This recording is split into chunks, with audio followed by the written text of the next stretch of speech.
Welcome back to another episode of the Grow RDH podcast.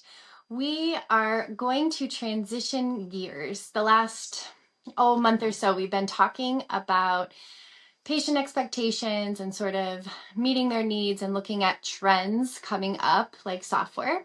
So if you're interested in any of that, go back and listen to the last few episodes. Now we're going to transition into motivational interviewing. And this is something that I'm just really passionate about. I love MI. I was taught MI in a prison context, so I work clinically in a prison, and MI was taught to us as sort of a conflict management or conflict resolution type of communication technique used to de-escalate situations. And right about the same time, MI was sort of introduced in perio and how we can initiate behavior change through MI. And so I just think it's a really, really unique and interesting way to communicate with patients. I also think that if we are really focused on patient-centered care, MI is just the natural approach to behavior change and to patient communication. And so I'm going to explain a little bit about that today. Today's episode is just going to be an introduction to MI. And then for the rest of the month, we're going to talk about the history of MI, where it came from, and sort of the dental hygiene applications of how we can use it. So hopefully you're excited and that excites you. If you're new to MI, I'm so excited for you to learn about this because I really do think that this is the most patient-centered approach. So we're going to just go ahead and get into it. So we're going to first just discuss what is motivational interviewing, or MI as I've been referring to it.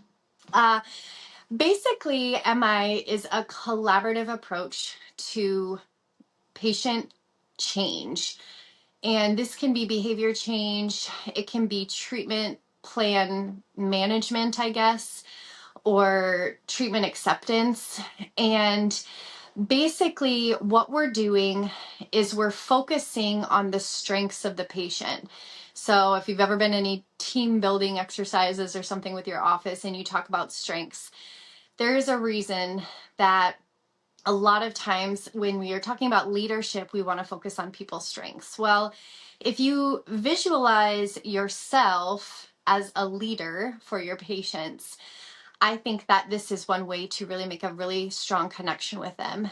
And that's what MI does. MI focuses on the strengths of the patient.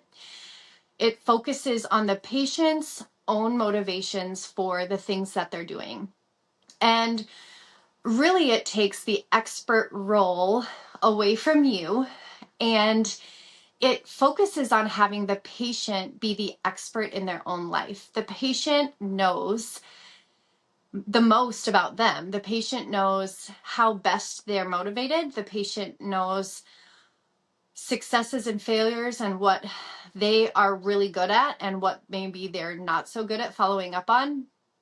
Basically, it's looking at the patient and their own motivations for how committed they are to making a change. And that change can be something super, super simple, or that change can be very complex and involve different steps. But either way, the best way for them to be successful is to be internally motivated, not externally motivated, like what happens when we are the experts and we're educating them on what we think it is best for them to do. So we're going to start today just by talking about the spirit of MI. That's how it's referred to. And basically what the spirit of MI is the theory or the philosophy of what MI brings to the table when it comes to educating patients. So the spirit of MI has essentially three different components, and we're going to talk about all three. The first component that we're going to talk about is collaboration. So Collaboration requires us to build a partnership with that individual. And we've talked about trust a lot on this podcast. We've talked about the importance of building trust and building a relationship with each of our patients, because that's how we're going to get them to be honest with us. That's how we're going to get them to understand that what we're saying is coming from a place of care. And it's also going to be a place where we start talking about being able to be vulnerable and open about what they think isn't going to work. And so we'll get to that in a little bit. But what collaboration is if you think of when you in dental hygiene school learned about the 3 pillars of evidence-based practice. Evidence-based practice includes the patient at the center. And so it's important for us to remember that we are the experts in dental hygiene. We are not the expert in what that patient needs. And this can relate to a number of different things. This can go into even social determinants of health, our Maslow's hierarchy of needs, because if our patient does not have their needs met in other areas, and you're telling them this $3,000 periodontal therapy treatment plan, there are some disconnects there, right?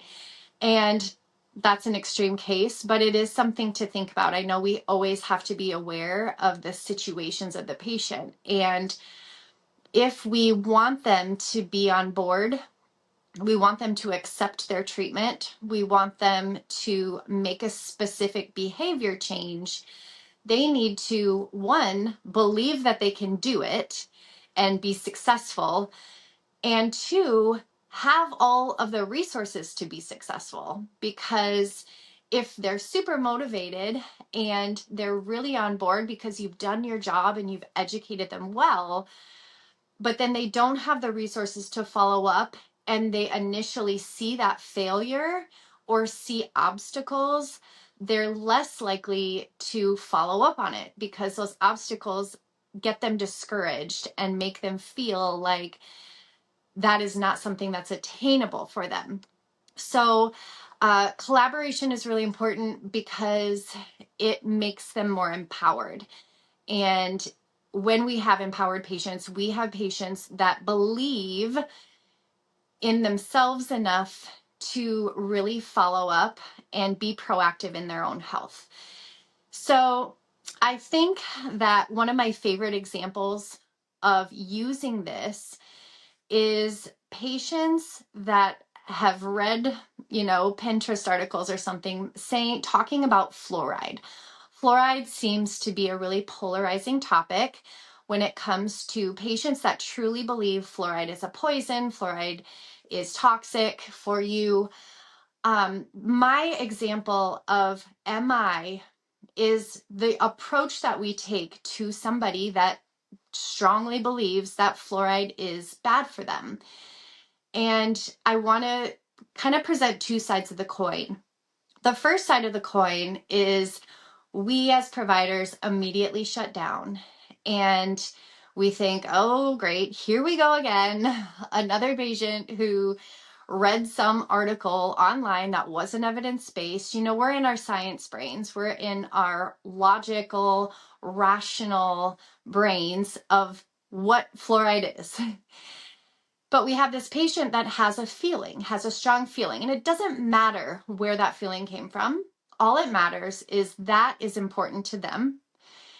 And so that approach, the science or the logical approach, means that we are shutting them down because we're saying, you're wrong, I'm right, and this is the evidence to prove it.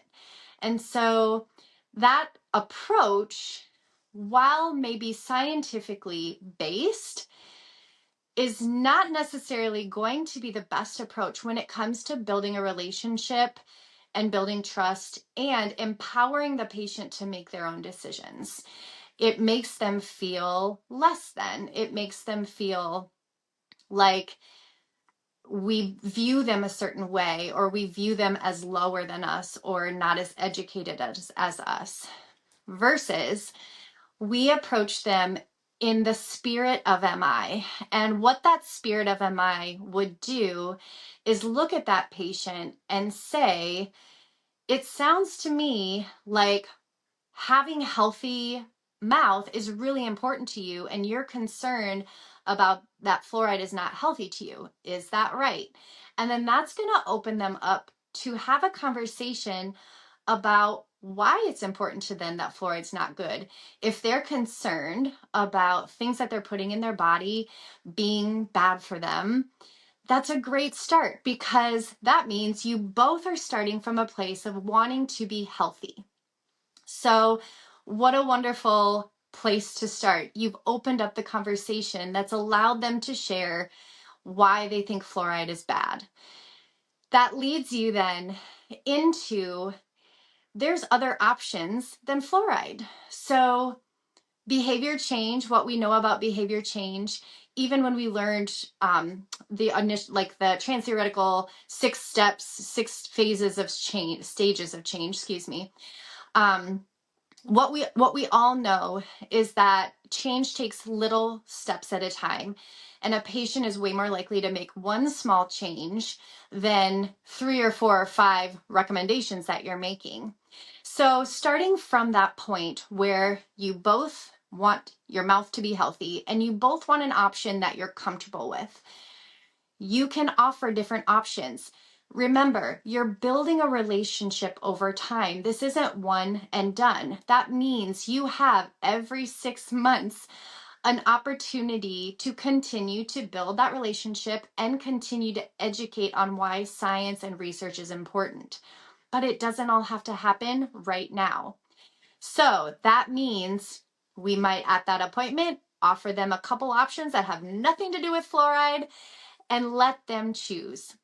So now they've, 1, got an option that they're good with and they feel confident with.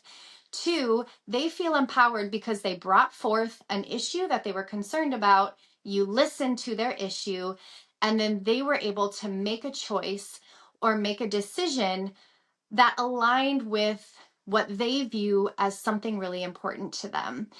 And the end result of that, where your patient is empowered and your patient feels like they're in control, is way more successful and way more empowering and growth building than the first option, where we've shut them down.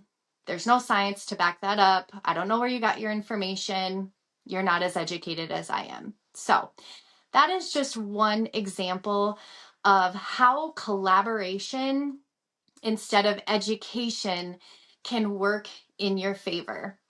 The second spirit of MI is evocation. And evocation, or evoking, is drawing out a patient's own motivation or reasons for change. So we're going to use that same example and talk about what you say when they discuss the fluoride. So they've told you fluoride is toxic, fluoride is bad for you, and you have said, it sounds like that's really important to you. Can you tell me more about that? Or it sounds like having a healthy mouth and not putting things in your mouth that you don't know where is important. So digging deeper into that conversation and evoking allows the patient to understand the reasons why. Why are you concerned that fluoride is toxic? What specific health concerns do you have? Do you have a family member that maybe has a history of fluorosis?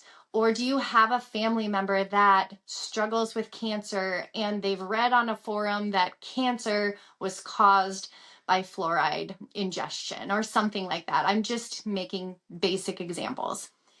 But your ability to discuss with them why they're feeling a certain way is really important for you to learn about what it is that is helping them make their decisions, because that can give you insights into what that means for them. If it is a cancer thing, okay, you know that systemic health and overall cancer prevention is something that's important to them. So maybe you can have conversations leading to health, like nutrition, or getting them in touch with, you know, a healthcare provider that is focused in that area.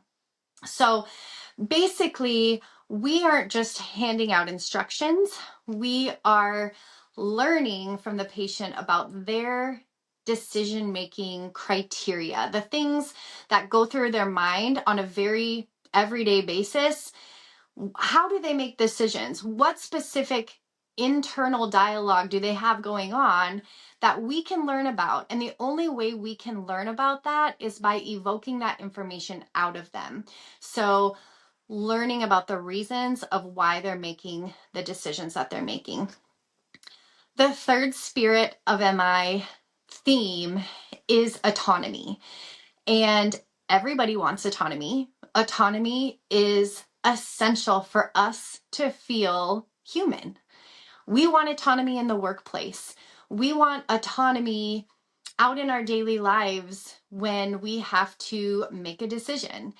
And so our desire for autonomy is just the same as any other patient's desire for autonomy.